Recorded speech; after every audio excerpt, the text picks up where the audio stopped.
Hey guys, JamesMCD Reviews here, continuing my review of the Halloween series, picking up right where we left off yesterday with Halloween 6, The Curse of Michael Myers, released a mere 6 years after the fifth one. How does one describe this movie? Well, let me play you a clip from the opening. Uncle Michael, please don't hurt me.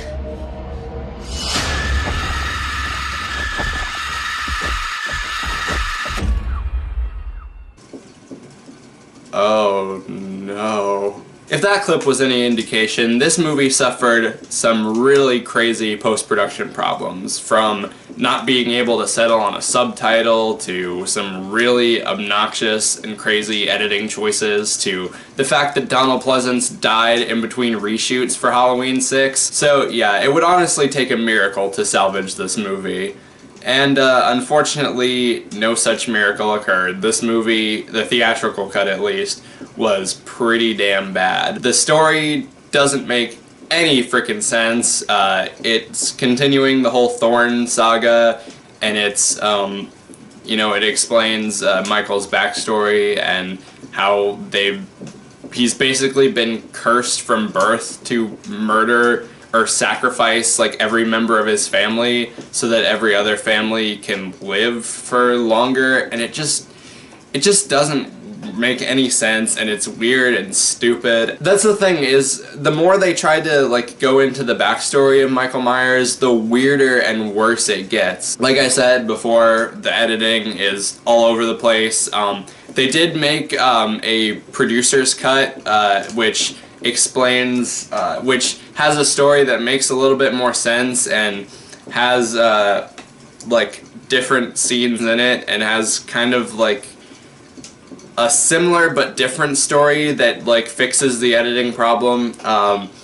But I watched the theatrical cut. I watched the version where the editing was really bad. So, like I said, Donald Pleasance died, unfortunately, in between reshoots for Halloween 6. So his screen time in this, with what has been provided, is really, really minuscule. Which apparently is the opposite case for the producer's cut, where there's so much Dr. Loomis, but there's not enough Michael Myers. But yeah, it's just a really weird and off-the-wall movie. Long story short, the movie bombed with both critics and audiences, and the producers ultimately decided there was no plausible or logical way to follow up on it. So they just rewrote history and released Halloween H20 20 years later. This movie takes place 20 years after Halloween 2 and pretends the other sequels didn't happen, which is a strategy that would be carried over into the 2018 film. In this one, it explained that Laurie Strode supposedly died in a car accident, but it turns out she faked her death, and now she's the headmistress of a school where her son goes, and they're all planning on going on this big class trip, while meanwhile him and his friends stay behind to like get drunk and laid and stuff like that. And while all this is happening, Laurie is still having like trauma and like flashbacks about, that night 20 years ago, and she's worried that, what if Michael comes back? Well, sure enough, Michael does come back, and this time he's targeting her son because it's his 17th birthday or something like that. And now Laurie has to, protect her son, protect the kids, and finally put Michael, finally put him down.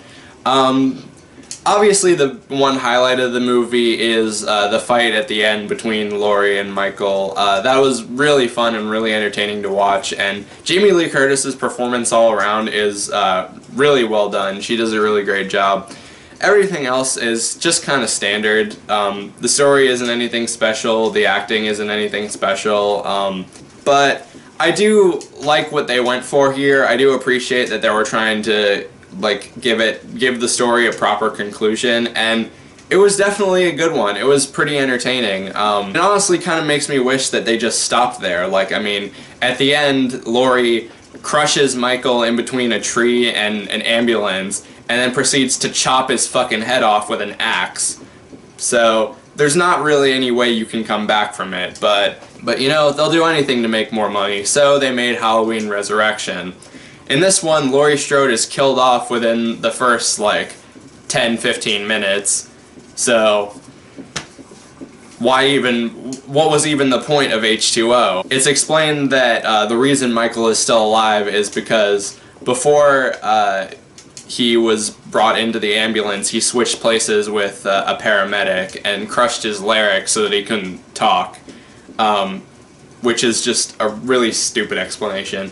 And so, yeah, basically with Laurie Strode out of the picture, this movie revolves around a group of teenagers competing on some internet reality show hosted by Busta Rhymes, where they're going around and exploring the old Myers house, and one by one they each get killed off, and it's just really ridiculous and stupid.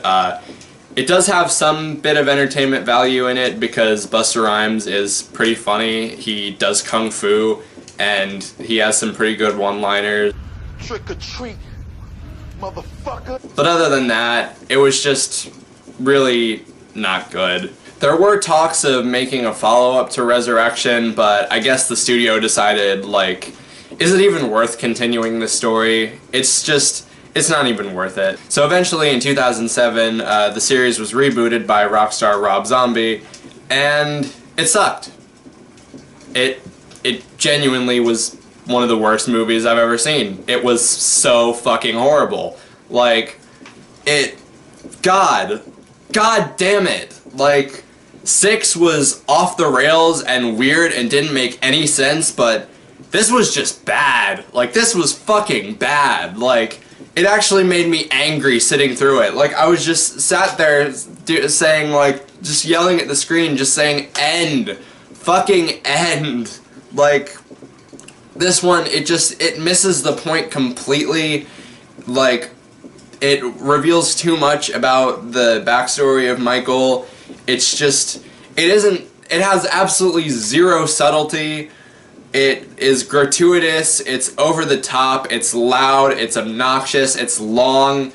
It's just, God, it's just so awful. Like, this has got to be the worst one. Like, I know that Zombie made a second one, and I've heard that that one's even worse, but this one was so awful, I'm not even gonna bother watching the second one. Like, this, like, actually made me angry watching it, because, like, God, like, I don't even know, man. I'm just fucking done. But yeah, that's where I'm leaving off with the Halloween series until I see the new one. I'll probably see it on Wednesday. Don't ask me to review Rob Zombie's Halloween 2 because I'm not going to, ever. I hope you guys enjoyed this this video, this two-parter. Once again, tell me in the comments what you think of the Halloween series, which one's your favorite, which one's your least favorite. If you want to see me do more horror movie reviews, because I've still got tons to choose from, so if you want to see me do more, tell me in the comments. Be sure to give this video a like, subscribe for more reviews, ring the notification bell, follow me on all my social medias, subscribe to my main channel so you can see that special project that I've been working on. Everything you need to know will be in the description. Thank you again for watching, have a happy Halloween, and see you later.